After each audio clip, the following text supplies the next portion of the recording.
صدقه همان صدقه هست، اجر در همان صدقه هست که اگر آدم از حساب داراییش کند، از حساب دولتش خیر احسان کند.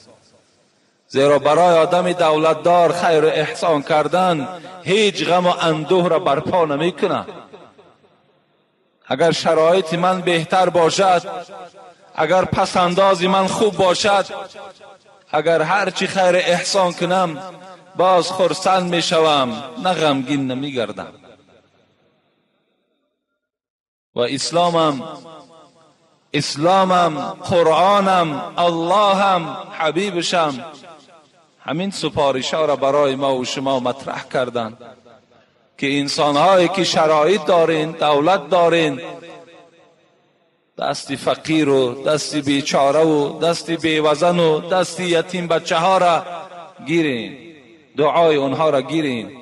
رخانه شفا فرما داروهای طبیعی را به شما پیشنهاد میکند. سامیون وان برای شخصانی که خراب هستند و میخواهند وزن گیرند. ام پلوس اپیمدیوم برای با قوت شدن، خوب کردن گردش خون، برای طولانی کردن همخوابگی. ماس پیگمنتو برای کسلی های پسریاز و سفید شوی پوست. بین داکس برای ریزانیدن کرم های معده و روده. مینوکسیدیل برای برآوردن ریش و موی سر. کرم فرانک برای دراز نمودن مهلت همخوابگی. ماسلا خیلبه برای ریزانیدن سنگ های گرده و تبابت آن. فات زورب برای کم کردن وزن زیادتی. السلام علیکم دوستان عزیز.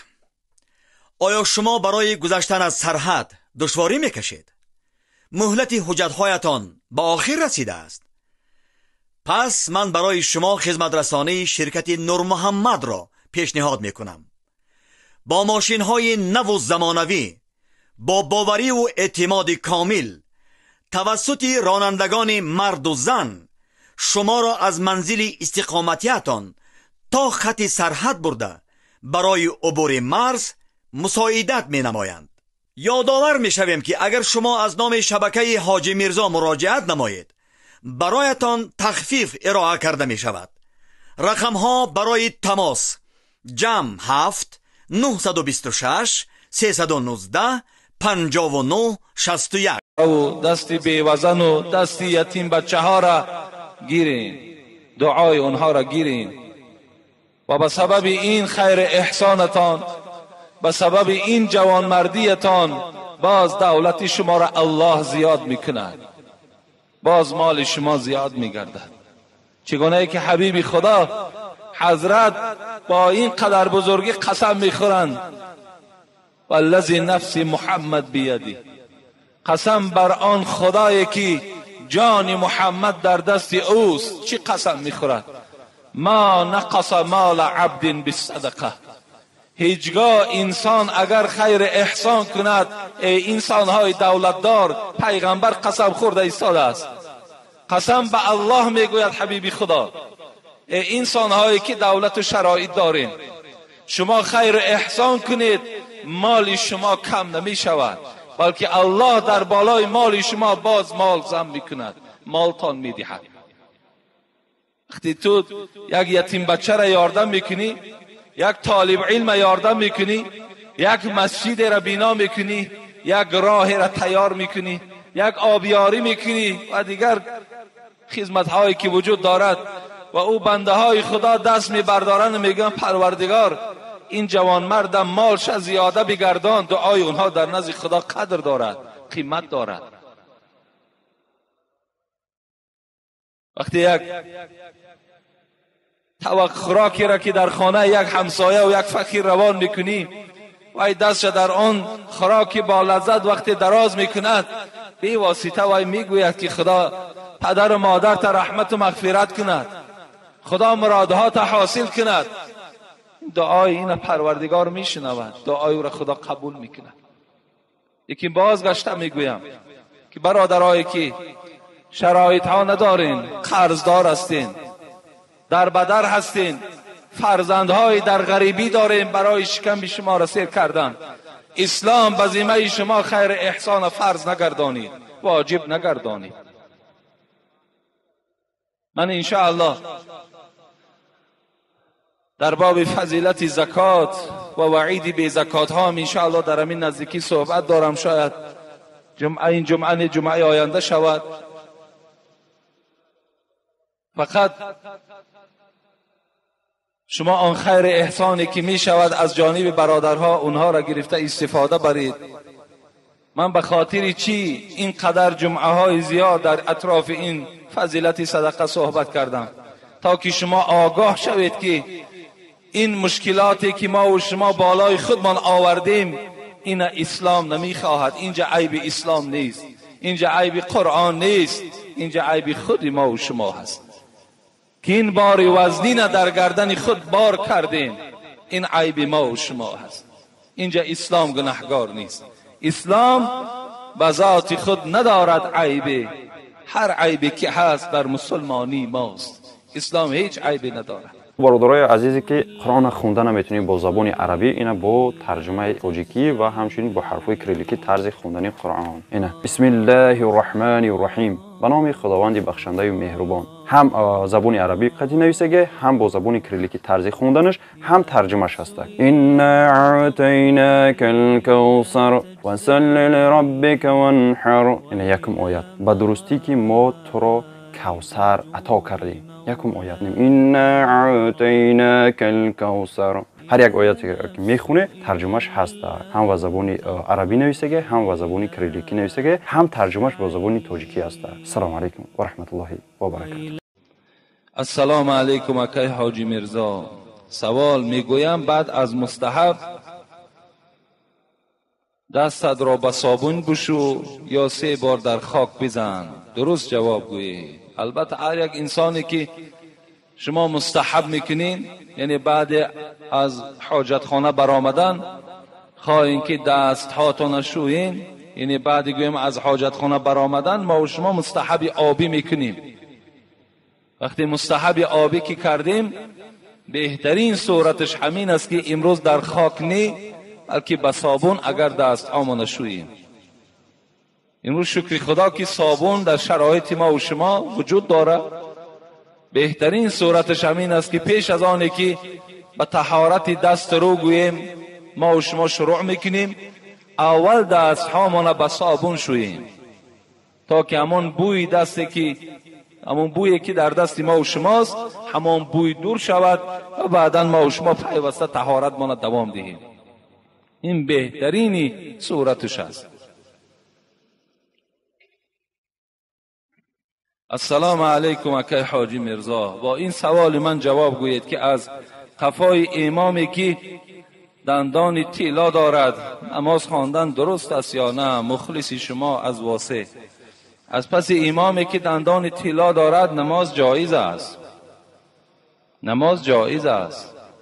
دندان طلا چی برای زن چی برای مرد حرام است اگر بی عذر باشد. اگر عذر نباشد برای مرد چله طلا، برای مرد گردنبند طلا، برای مرد ساعت طلا، دندان طلا، همه این صراحتا در حدیث حرام آمدگی هست.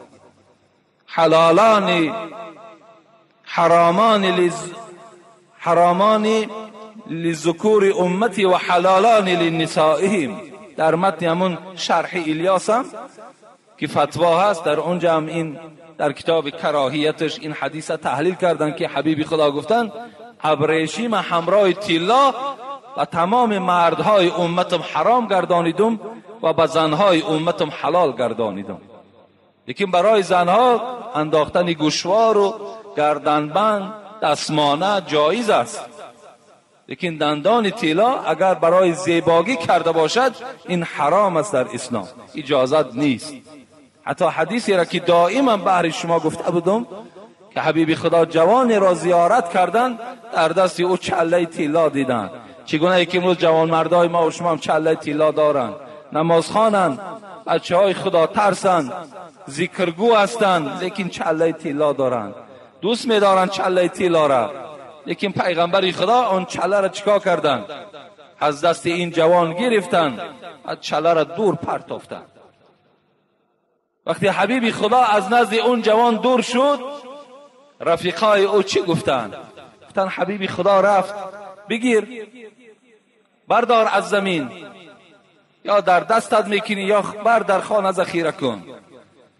لیکن این جوان این جمله را که جوان گفت باید این تمام آن برادرایی که در دست چله طلا دارند با خطهای زرین در خاندان نویسند، در بالای سرشان مانند. همون انسان‌هایی که چله طلا دارند با خطهای زرین این جمله این جوانه باید در خاندانشان نویسند. این جوان چی گفت؟ گفت والله، گفت قسم به خدا، گفت این چله را که حبیب خدا از دست من جدا کرد و در زمین پرتافت اصلا و نمی بردارم. اگر چی نرخی و $1000 هم باشد، $2000 هم که باشد، من وای از زمین نمی بردارم چیزی را که حبیب خدا پرتافته. این جمله ای بود که از زبان این جوانمرد خدا ترس برآمد. این باید در تمام جوانای ما این شعار باید. این جوانمردی نیست، این جوانمردی نیست که در دستی من چله باشد که $3000 و $5000 قدر داشته باشد. من جوانمرد، انا همون جوانمردی را میگویم که در پهلوی برادرای فقیر ایستاده و مردم یاردم کند. مال داری، ملک داری، خوش به حالت، من طرفدار شما هستم. من دائم دعا میکنم که خدای مهربان تمام مردم تاجیکستان بای بگرداند. دائم دعای ما این است. ما نمیخواهیم که شما کم بغل و فقیر باشین. چگونه پیغمبر دعا کردند اللهم انی اعوذ بک من الفقر، پروردگارا از کم بغلی به سوی تو پناه طلب میکنم. این دعای پیغمبر بود. ما هم پناه طلب میکنیم که خدا شما را اصلا فقیر نکند. لیکن شرایط داری، دولت داری، مال داری، خوش به حالت، خدا باز دولت زیاده گرداند. لیکن برادر و اولاد و اجداد، بعضی همون چله‌دارها باور کنین پدرش گرسنه است، مادرش گرسنه است، خانه دادش از سالش خطی باور که خبر نمیگیره. تمام اولاد و اجدادش از او شکایت داره و لیکن در دستی یک چله هست که اگر شاید که ما و شما برداشتش نتونیم، یا در گردنش چنان گردنبندی هست که اگر در ترازو کشی شاید 2 کیلو بیاید، لیکن همت ندارد، همت ندارد. گفتی همون شاعر دولت را فیل بردارد میانش بشکند. دولت اگر فیل برداره میانش بشکند، همتت را پشه هندوستان برد. یک چنان همت داری که یک پشه بگیره هندوستانش میبره. تو همت داری، تو جوانمرد باشی، مرحمت. امروز راههای کمک خیلی زیاد است، خیلی زیاد است. امروز برادرای نصرانی شده ایستادند. امروز بیماری های داریم، بیچاره ها که میگوید 100 سامان در کار که می چشم جراحی کنم 100 سامان نمییابد. در همون محله زندگی دارد که شاید که چندین جوانمردی چله‌دار باشد. مرحمت، انا راه کمک، راه ثواب. این ملامت نیست، این تحقیر نیست. باز یکی اگان تا شما خفه نشوید.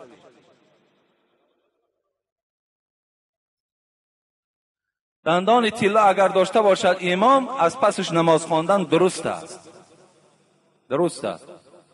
والاولا بالامامتی اعلم بسنتی است، ثم الاقر ثم الاسد.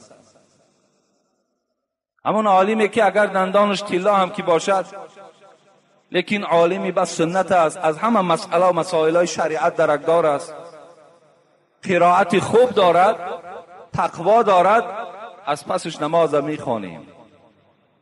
لیکن این عمل همه شما دانین که اسلام طرفدار دندان طلا نیست، طرفدار چله و طرفدار گردنبند نیست. حتی همون جوان چی گفت؟ گفت آیا میخواهی که پارچه آتش دوزخ در همین دنیا در دستت کنی؟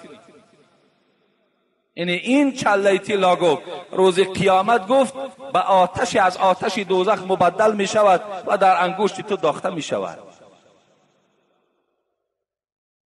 داری، خوش به حالت بر، ذخیره کن. در پهلوی همون پولهایی که جمع کردی در پهلوش بگذار، یه روز در کارت می شود. خرید و فروشش گناه نیست، فقط در بر کردنش گناه است. اگر تجارت هم که کنین طلا، تجارت طلا درست است. السلام علیکم اکی حاجی مرزا، من یک مخلص شما هستم. عاشقان را اسلام چی میگوید؟ عاشقان را اسلام سخنی سخت نمیگوییم. عاشقی این جایز نیست در اسلام. دادرای عزیز، جوانای عزیز، عاشقی خود معنی ندارد. هر کسی را که شما میخواهین که نکاح کده گیرین، شما را اسلام رخصت داده است که رفته چهره وی تماشا کن، رو وی ببین، خوب است، خوب صورت است، بد صورت است، خوش سخن است، بد سخن است، همه اینها را از تجربه بگذران و بعداً چیکار کن؟ وی نکاح کده بگیر. لیکن اجازت نمیدهد اسلام که تو با او دستی به دست کرده و ماها و سالها با او یک جایه بگردی و آخر آمده بعد نکاح کده گیری. این حرام است در اسلام، اجازت نیست. شما وقتی یک دست یک دختر را می قپین، من به همه شما یک سخن را می رسانم، فقط خواهر خودتان پیش چشم بیارید. فقط خواهر خودتان. وقتی تو دست یک خواهر برادر می قپی، هیچ وقت نیتی تو نیتی پاک نیست، تو دروغ میگوی. با دلی صاف، این دلی تو صاف میشد، دستی او دختر قپیده و فشرده و از دستی او راحت نمی بردی. و دلی تو خیلی دلی غجد است، و دلی تو خیلی دلی سیاه است، او را من میبینم، من میفهمم. تو دروغ میگویی. وقتی دستی او را قپیدی، تصور کن که یک رفیقی تو دستی خواهری تو را میقپد، خودت را چه تصور میکنی؟ مادام برای خودت که نمیخواهی، برای برادر مسلمان تم نخواه. یک برادر تم بیچاره را در غم اندون افتان، تا که فردا یک رفیقش میگوید میدانی خواهرت با فلانی دیدم. خیلی آدم غمگین میشود، ناراحت میشود. از این خاطر اسلام عاشقی را هیچ وقت جایز نمیگوید. حتی شما تلفنی هم صحبت داشته باشید، اسلام این حرام میگوید. تلفنی، زیرا صدای زن خودش ریاکسیا دارد، خودش یک وجود آدم را ویران میکند.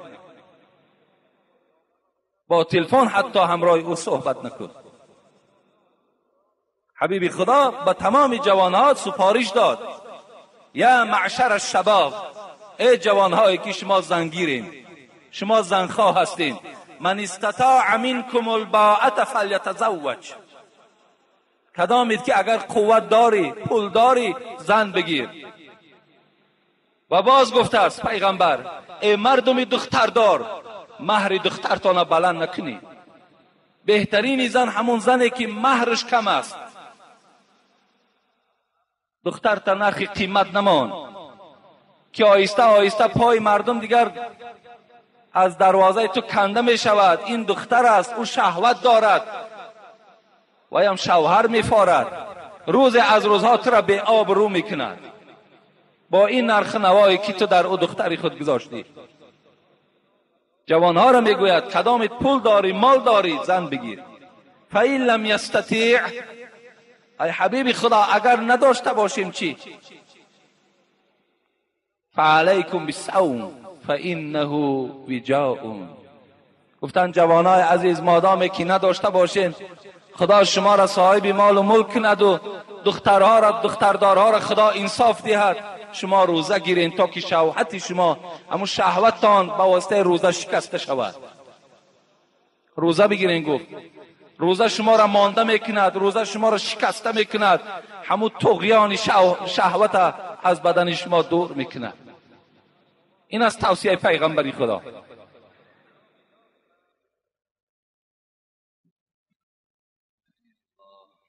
تعجیلی مخلص شما از شهر دوشنبه.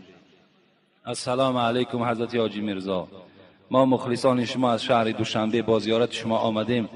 از شما خواهش میکنیم که در حق اهل عائله ما یک دعای خیر میکردید. بعدا با یک سوال با شما مراجعت میکنم. من $2500 امریکایی با یک برادر اسلامی دادم. 1 سال میشود که وی پول مرا بر نگردانیده است. من از همین پول زکات میدهم یا نه؟ اولا پروردگار مهربان آن مراد و مطلوبی که در این عائله هست خدایا با فضل و کرم خودت برآورده بگردانی. آمین یا رب العالمین. و دیگر این برادری که $2500 داده است، تا حال بیچاره پول گرفتن نمیتواند و از این پول زکات میدهد یا نمیدهد؟ البته زکات میدهیم. اگر پول ما و شما در دست مردم در قرض باشد، تا زمانی که وی گوید که نه من نمیدهم یا گوید که من پول تو را نگرفتم، تا این زمان ما از او پول زکات میدهیم. این وقتی ما پیشش میریم پول ما نمیدی یا نمیدهی؟ میگوید که میدهم. یک ماه پس میدهم، یک سال پس میدهم، تا همون زمان ما زکات او را دادن میگیریم. اگرچه پول در دست مردم هم که باشد، و مال ما هست. از این خاطر از آن پول ما و شما زکات میدهیم. برادرای عزیز، شما با کسان داد و گریفت کنین که این گونه شما را ندوانند. با برادرای یار رفیقی کنین که از خدا میترسیدگی باشد، تا که امروز شما سرگردان نشوین. بسیاری برادرای را دیدیم با یکدیگر رفیق بودن، مناسبتشون با واسطه همین قرض و پول با همین مناسبت هاشون ویران شد. برای همین شما پولهاتون همه وقت در شخصای دهید که اونها ایمان به الله دارند، ترسی از خدا دارند و شما باوری کامل دارین از اونها. این حالت با اونها داد و گرفت پولی کنید.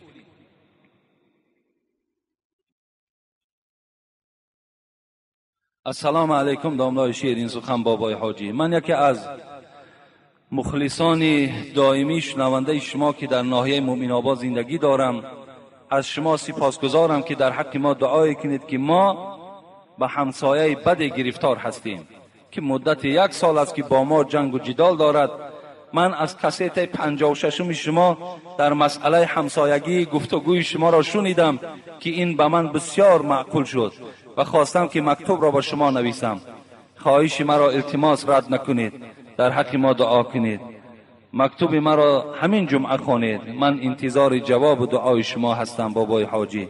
با احترام، یک زن از ناحیه مؤمن آباد. قیل یا رسول الله ان فلانه تصلی لیلا و تصوم النهار و تؤذی جیرانها بلسانها، فقال رسول الله صلی الله علیه وسلم لا خیر فیها هی فی النار. این برادری ما کسی باشد در یک همسایه خیلی بد گرفتار شده است و میخواهد که با واسطه دعای ما و شما از این همسایه بد نجات یابد، از دشنام اون نجات یابد. این حدیثی که الحال برای شما خواندم، این حدیثی هست که نزد پیغمبر خدا یک نفر آمد گفت ای پیغمبری خدا، یک نفر شب تا به روز نماز میخواند، روز باشد روزدار است، لیکن همسایه اش را بسیار آزار میدهد. در حق این گونه انسان چی میگویی؟ حبیب خدا چی گفتند؟ لا خیر فیها هی فی النار. گفتند آن نماز شبش و این روزه‌ای که در روز میگیرد نیست خیر در اونها، با او خبر دهید که وی دوزخی هست. کسی که در پی آزار همسایه هست. ما زال جبریل یوصینی بالجار حتی ظننت انه سیورثه. حبیب خدا را حدیث صحیح است. هرگاهی که جبرائیل پایان میشد نزد من می آمد، مرا از حق همسایه داری خبر میکرد. دائم در حق همسایه داری مرا تاکید میکرد. گمان بردم این که انسان وقتی از دنیا میگذرد همسایه از همسایه میراث میبرده باشد. تا این قدر گفت حضرت جبرائیل مرا تاکید کردن. بسیار بد است برادرای عزیز. هر کدامی که شما همسایه دارین، خوب است ناخوب است، با او معامله خوب کنین، کاری کنین که با او رفت آمد کنین. خداوند این بنده که از این جمعیت ما دعا طلب کردند، خدایا به همه مراد و مطلوبش موفقش بگردانی و همه خصلت‌های ناخوب این همسایه را خدای مهربان از بدن او جدا کنی و در عوض این خصلت‌های بدش خداوند به او حلم و به او نرمی و به او انصاف نصیب بگردانی. آمین یا رب العالمین. به نام خداوند بخشنده مهربان. السلام علیکم داملای عزیز. من خواهر اسلامی شما. کسبی من همشیره طبی می باشد. اگر در یگان بیمارخانه کار کنم و مردهای نامحرم را جایز است که اوکال کنم؟ التماس با این سوال من جواب دهید. البته در ضرورت جایز است. اگر همون خواهرهایی که همشیره هستند در بیمارخانه ها کار میکنند، بغیر اونها دیگر نفر یافت نمیشد که مردها را معالجه کند، در این حالت جایز است که این زنها همون مردها را همون موضع فقط ضرورت شد، همون موضع ضرورت تبابت کنند، جایز است. اگر با شرطی که ضرورت باشد. السلام علیکم بابای داملا. خدای مهربان صفی شما برای این عالم ها را زیاده بگرداند. بابای داملا التماس با این سوال من جواب گردانید. اگر آب دیده کنید طهارت میشی کند یا نه؟ ما یکی از مخلصان اشهدی شما هستیم، یونس و منوچهر و یعقوب و خدایداد، و در آخر با ما یک دعا کنید که ما قرآن را نصف کردیم و با آخر رسانیدیم. خداوند شما را حافظ کامل بگرداند و در این حفظ کرده اتان خدای مهربان شما را عمل کننده بگرداند. آمین یا رب العالمین. آب دیده طهارت نمیشکند. آب دیده هیچگاه طهارت نمیشکند. اگر از کدام ما و شما آب دیده جدا می شود، چه از ترس الله باشد چه از روی مصیبت باشد، این به طهارت هیچ دخالتی ندارد. برعکس اگر انسانی که اگر از ترس الله، اگر گفتن حتی به سر یک پشه، اگر یعنی همون آب چشمش به اندازه یک سر پشه باشد، الله گفت از روز قیامت وای از عذاب دوزخ نجات می‌دهد. دوستان خدا میگوید وقتی از چشماشون که آب میریخت، آب در زمین افتیدن نمیماندن، بلکه اونا آب چشم میگرفتن و در وجودشان میشکیدن، میمالیدن و میفهمیدن که در کجای بدن اگر آب دیده از ترس الله چکیده باشد، همون موضع را آتش دوزخ سوزانده نمیتواند. از این خاطر این ثواب دارد، این اجر دارد. طهارت شما را نقص نیست، طهارت شما را باز نورانی میکند. السلام علیکم داملای شیرین سخن حاجی مرزا. همین سوال ما را امروز جواب گردان. مرده شب مانده را در شب شستن ممکن است یا نه؟ دوم، اگر پدر بیمار باشد با پسر ممکن است که او را تازه نماید؟ از شما منت دارم. مرده در شب وقتی میماند شستنش بی نهایت لازم است. اگر در کدام خانه ای که مرده باشد و فردا نیتی گوراندن او داریم، همون شب شویم تازه کنیم. سحر وقتی که ما او را برداشتن کی شدیم باز یک خبر میگیریم. اگر هرچی از خون و از چیزی که از وجود او بیرون شده باشد و یا بالته گرفته تازه میکنیم. دویم باره شستن دیگر حاجت نیست. همون یک بار شستن خودش واجب است. شستیم سحر پاکیزه میکنیم، تازه میکنیم، پیش از آنه که در کفن او را چکار کنیم جای کنیم. این بسیار خوب است. دیگر روز باز گویم سرگردانی ها کمتر می شود. ثواب است. و برای فرزند تازه کردن پدر جایز است یا جایز نیست؟ اگر مادرش باشد برای مادر این وظیفه است.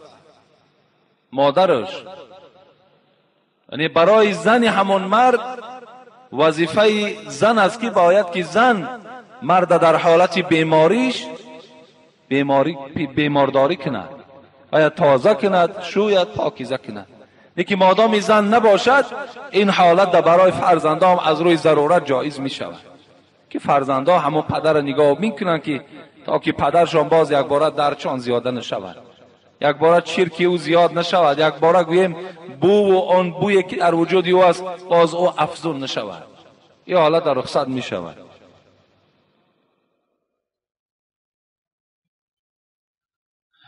همین مکتوب ها را خیلی کم نویسین، فقط گفته بودم سوال نویسین بس.